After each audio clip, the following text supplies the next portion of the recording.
अस्सलामुअलैकुम स्टूडेंट्स, कैसे हैं आप सब। मैं हूं बाबर मुमताज। स्टूडेंट्स, आज के लेक्चर में हम लोग डिस्कस करने वाले हैं सिंपल हार्मोनिक मोशन को एक एग्जांपल के साथ। तो स्टूडेंट, सिंपल हार्मोनिक मोशन की बात करने से पहले हम थोड़ी सी बात करना पसंद करेंगे वाइब्रेटरी मोशन की। वाइब्रेटरी मोशन, तो याद कीजिए स्टूडेंट्स, वाइब्रेटरी मोशन को कहीं पे आप लोगों ने पढ़ा हो। कैस कीजिए, कहां पे पढ़ा है आप लोगों ने। वेरी गुड, आप लोगों ने वाइब्रेटरी मोशन को 9th क्लास में डिस्कस किया है, चैप्टर नंबर 2 में टाइप्स ऑफ मोशन में। तो आप लोगों को वाइब्रेटरी मोशन जो है वो पढ़ाया गया था। और वाइब्रेटरी मोशन में होता क्या है, जिस्म अपनी वस्ती पोजीशन के इर्द गिर्द मोशन जो है उसको बार बार दोहराता है। तो इसको देखें, एक एग्जाम्पल से कंसीडर कर लेते हैं। मेरे पास ये ऑब्जेक्ट है, तो मैंने इस ऑब्जेक्ट को जब यहां पे से पकड़ने के बाद, ये इसकी वस्ती पोजीशन है और यहां पर ले जाकर छोड़ा है, तो ये अपनी वस्ती पोजीशन के गिर्द क्या कर रहा है, वाइब्रेटरी मोशन कर रहा है। ठीक है, अपनी वस्ती पोजीशन के इर्द गिर्द हरकत कर रहा है, तो इसकी मोशन क्या है, वाइब्रेटरी मोशन। अब ये जो वाइब्रेटरी मोशन है स्टूडेंट, इसकी टाइप है। इसकी टाइप क्या है, सिंपल हार्मोनिक मोशन, जो आज हमने डिस्कस करनी है। सिंपल हार्मोनिक मोशन, ये हमने आज डिस्कस करनी है, जो कि किस्म है, किसकी टाइप है, वाइब्रेटरी मोशन की। किसकी टाइप है, वाइब्रेटरी मोशन की, यानी वाइब्रेटरी मोशन की टाइप है सिंपल हार्मोनिक मोशन। अब स्टूडेंट, सिंपल हार्मोनिक मोशन को डिफाइन कर लेते हैं कि simple harmonic motion occur when net force is directly proportional to the displacement from its main position and always directed toward the main position। तो student, इसको हम लोग एग्जाम्पल से देखेंगे सिंपल हार्मोनिक मोशन को। तो एग्जाम्पल जो हमने डिस्कस करनी है सिंपल हार्मोनिक मोशन की, वो है motion of a mass attached to a spring। motion of a mass, motion। अब स्टूडेंट, इसको अंडरस्टैंड करते हैं। तो जब किसी ऑब्जेक्ट को, यानी मान लीजिए ये मेरे पास जो है ये एक स्प्रिंग है, यहां पे ये स्प्रिंग है, और इसको से मैंने ये मैस m बांध दिया। ये मैस m जो है ये बिल्कुल साकन है यहां पे।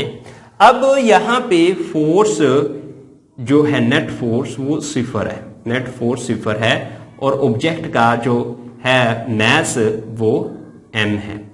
उसके बाद स्टूडेंट्स क्या किया जाता है कि इस ऑब्जेक्ट को जब x डिस्प्लेसमेंट तक खींचा जाता है, यानी ये ऑब्जेक्ट है, इसको x डिस्प्लेसमेंट तक खींचेंगे। तो यहां पे स्टूडेंट्स मैं एक और सिचुएशन बना देता हूं। ये मेरे पास A है, तो ये B बना देता हूं कि ये मैंने ये स्प्रिंग ले लिया स्टूडेंट, स्प्रिंग, और इसको जब हमने खींचा है, ये मैंने स्प्रिंग ले लिया स्टूडेंट्स यहां पे, और जब मैंने इसको खींचा है तो इसको x डिस्प्लेसमेंट तक मैंने खींच दिया है। ठीक है, x डिस्प्लेसमेंट तक मैंने खींच दिया। ये इसकी वस्ती पोजीशन थी स्टूडेंट्स यहां पे O, और मैंने यहां से इसको x पोजीशन तक, यानी यहां से लेकर यहां तक, ये x डिस्प्लेसमेंट तक मैंने इसको खींच दिया। ठीक है, यहां तक खींच दिया। तो जब मैं इसको खींचूंगा तो ये स्प्रिंग क्या करेगा, यानी एक मैंने फोर्स लगाई है, तो रद्दे अमल के तौर पर ये स्प्रिंग जो है ये भी मैस m पर एक फोर्स F लगाता है। यानी जैसे ही ये मैस m है, इस पे स्प्रिंग क्या कर रहा बच्चों, एक फोर्स F लगा रहा है ये। ठीक है, जो क्या करेगी इस मैस m को वस्ती पोजीशन की तरफ खींचेगी। अब हुक के कानून के मुताबिक जो ये स्प्रिंग की फोर्स F है, ये इस डिस्प्लेसमेंट x के डायरेक्टली प्रोपोर्शनल होगी। ठीक है, डायरेक्टली प्रोपोर्शनल होगी। इसको ऐसे लिखेंगे, F डायरेक्टली प्रोपोर्शनल मनफी x। अब स्टूडेंट, यहां पे भी बात थोड़ी सी गौर फिक्र वाली है कि F डायरेक्टली प्रोपोर्शनल है x के, लेकिन ये मनफी की अलामत कहां से आ गई, ये कहां से आई। तो स्टूडेंट यहां पे देखें, यानी जो डिस्प्लेसमेंट है वो कब बढ़ता है?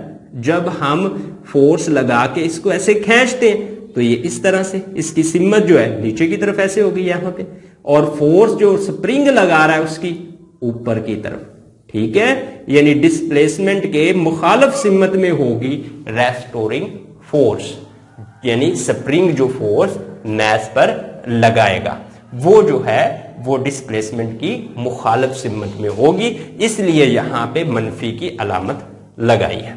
अब स्टूडेंट यहां पे इसको थोड़ा सा और हम लोग थोड़ा सा मैं दूर फासले पे लिखता हूं ताकि यहां पे सी डायग्राम हम बना सकें, और यहां पे एफ जो है वो एफ डायरेक्टली प्रोपोर्शनल मनफी एक्स के। अब ये जो प्रोपोर्शनलिटी का साइन है इसको रिमूव करेंगे, एफ इज इक्वल टू मनफी के टाइम एक्स, ठीक होगी बात। अब यहां पे एक्स जो है एक्स, ठीक है, ये क्या है? ये स्टूडेंट डिस्प्लेसमेंट है, वस्ती पोजीशन से डिस्प्लेसमेंट है, और के क्या है? ये प्रोपोर्शनलिटी कांस्टेंट है, और इसको स्प्रिंग कांस्टेंट भी कहते हैं, और इसकी तारीफ इस तरह से की जाती है कि के इज इक्वल टू मनफी एफ ओवर एक्स की कीमत अगर ज्यादा होगी तो स्प्रिंग सख्त होगा, और अगर कम होगी तो स्प्रिंग क्या होगा? नरम होगा, ठीक है स्टूडेंट्स। उसके बाद नेक्स्ट देखें, अब जब हमने इसको खींचा था और स्प्रिंग ने ये फोर्स एफ जो है मैस एम पर लगाई है, जिसने इस मैस एम को वस्ती पोजीशन की तरफ लेकर जाना है, ये जब ऑब्जेक्ट को वस्ती पोजीशन की तरफ लेकर जाएगी, खींचेगी, तो स्टूडेंट्स क्या होगा? एक्सेलरेशन पैदा होगा। याद करें न्यूटन ने हमको बताया है कि किसी जिस्म पर जो फोर्स लगती है तो क्या पैदा होता है? एक्सेलरेशन।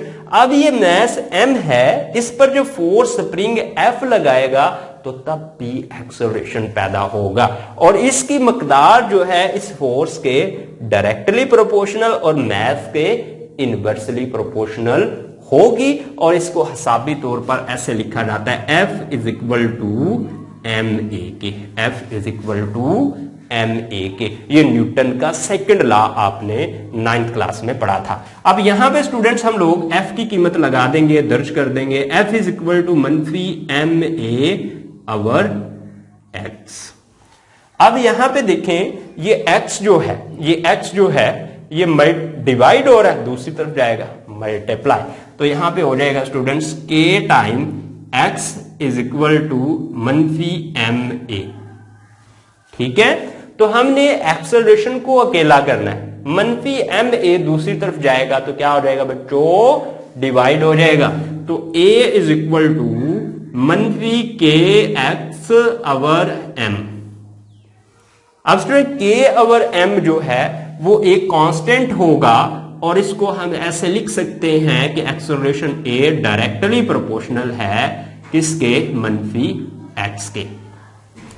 अब यहां पे देखें स्टूडेंट्स कि जैसे ही हमने मैस m को वस्ती पोजीशन से डिस्प्लेसमेंट x तक खींचना है और खींचने के बाद छोड़ना है, तो ये जो रेस्टोरिंग फोर्स की वजह से, यानी स्प्रिंग जो इस पे फोर्स लगाएगा उसकी वजह से ऑब्जेक्ट जो है स्प्रिंग ने वस्ती पोजीशन की तरफ खींच लेना है, यानी ये ऑब्जेक्ट जो है ना, ये ऑब्जेक्ट ये जो है वस्ती पोजीशन की तरफ हरकत करना शुरू करेगा, ओ की तरफ हरकत करना शुरू करेगा, और जैसे जैसे ये ऑब्जेक्ट वस्ती पोजीशन ओ की तरफ जा रहा होगा तो स्टूडेंट्स बात नोट करें, डिस्प्लेसमेंट क्या होगा? कम होता जाएगा। डिस्प्लेसमेंट क्या होता जाएगा स्टूडेंट्स? कम होता जाएगा। और देखिए यहां पे हमने कहा था कि ये रेस्टोरिंग फोर्स डिस्प्लेसमेंट के डायरेक्टली प्रोपोर्शनल है। अगर डिस्प्लेसमेंट कम हो रहा है तो ये फोर्स भी धीरे धीरे क्या होती जाएगी?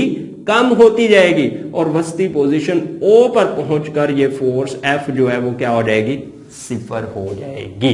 तो यहां से क्वेश्चन पैदा होता है कि अगर वस्ती पोजीशन पर पहुंचते हुए स्प्रिंग जो इस मैस एम पे फोर्स लगा रहा है वो सिफर हो जाती, तो फिर ऑब्जेक्ट को वस्ती पोजीशन ओ पर रुक जाना चाहिए, लेकिन ऐसा नहीं होता, वो इंतहाई पोजीशन बी की तरफ अपने सफर को जारी कर लेता है। ऐसा क्यों होता है? ऐसा स्टूडेंट इसलिए होता है कि जब ऑब्जेक्ट वस्ती पोजीशन की तरफ यानी मैस एम जो है इस फोर्स की वजह से जिसको रेस्टोरिंग फोर्स कहते हैं, और रेस्टोरिंग फोर्स ऐसी फोर्स होती है जो ऑब्जेक्ट को वस्ती पोजीशन की तरफ खींचती है या उससे दूर धकेलती है। तो जैसे जैसे ये ऑब्जेक्ट वस्ती पोजीशन की तरफ जा रहा होगा तो ये रेस्टोरिंग फोर्स बच्चों क्या हो जाती है, ये कम होना शुरू हो जाती है, और इसकी स्पीड में क्या होता है बच्चों, इजाफा होता है। यानी यहां पे मास m की स्पीड क्या होगी, मैक्सिमम होगी, और इनर्शिया की वजह से ऑब्जेक्ट वस्ती पोजीशन O पर नहीं ठहरेगा बल्कि ये इंतहाई पोजीशन B पर पहुंच जाएगा।